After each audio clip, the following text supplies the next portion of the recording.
Hey everyone, okay, so I got my CindWood 2019 Christmas ornament, but before I show it to you, I want to show you their previous ornaments. So far I've been able to get the whole set. This was their first one they did. This was 2006.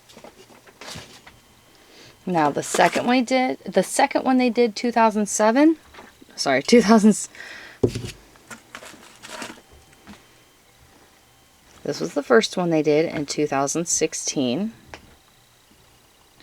And they're not sold as being usable, but you can use them. 2017. Oops. Focus. 2017 was an S-loom. Now the S-loom you can't use the whole thing, but you can use like half of each circle. But it's really, really cute. 2018. A little narrow gauge double knit loom. That's adorable. Again, this is one that wasn't designed to be usable, but you can totally use it.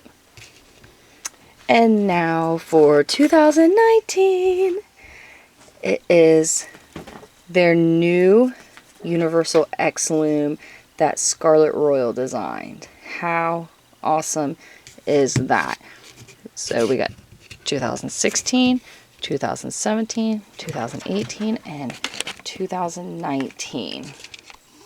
I absolutely love these looms, and I order them as soon as I can every year. I definitely don't want to miss out on them because I think they're adorable, and I actually have my own knitting loom Christmas tree. It has fiber related stuff in it, but I actually have my own tree just for my office that has yarn and knitting looms and ornaments that are fiber related on it. Okay guys, so here are the looms. There is a direct link to the X loom in the video description below. I hope you guys enjoyed this video.